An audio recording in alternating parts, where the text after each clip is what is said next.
ជំរាបសួរបងប្អូនអរគ្នាបាទបងប្អូនប្រកាសជាទន្ទឹងរង់ចាំរឿងម្ចាស់ស្នេហ៍ប្រែបេះដូងភាគ10ឲ្យមែនអត់អញ្ចឹងរឿងម្ចាស់ស្នេហ៍ប្រែបេះដូងភាគ10យប់នឹងមកទៀតហើយបងប្អូនអរគ្នាហើយបងប្អូនណាខ្លះដែលស្អប់អាជីបងប្អូនខមមិនម្នាក់មួយមើលបាទខ្ញុំខ្លាញ់វាខ្លាំងមែនតើបងប្អូនហើយបាទអញ្ចឹងបើសិនជាធីមស្អប់អាជីជួយខមមិនឲ្យខ្ញុំបានម្នាក់មួយមើលបាទ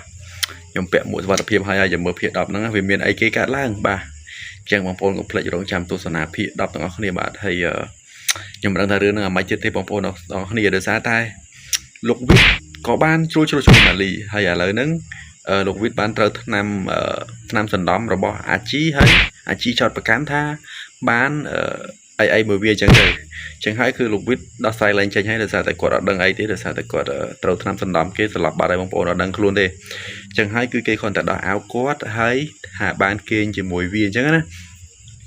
ខ្លាញ់អាជីនឹងចុយយ៉ាអើយម៉ានេះក្នុងរឿងហ្នឹងនៅក្រៅរឿងគេវាយបងប្អូនហើយបងប្អូននេះបាទអញ្ចឹងកុំភ្លេចជួយ Subscribe Channel ខ្ញុំបានម្នាក់មួយហើយភាគ10នេះយើងនឹងថាមានអីគេកើតឡើងទៀតទេបងប្អូនអរគ្នាអញ្ចឹងហើយគឺយើងចាំអ៊ុតមើលជីវិតអាជីភាគ10ហើយនឹងជីវិតម៉ាលី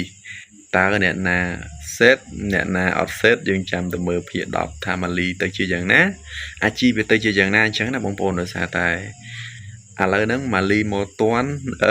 ជាមួយលោកវិทย์ហ្នឹងកំពុងឲ្យឆ្លៀតផ្សែងជាមួយអាជី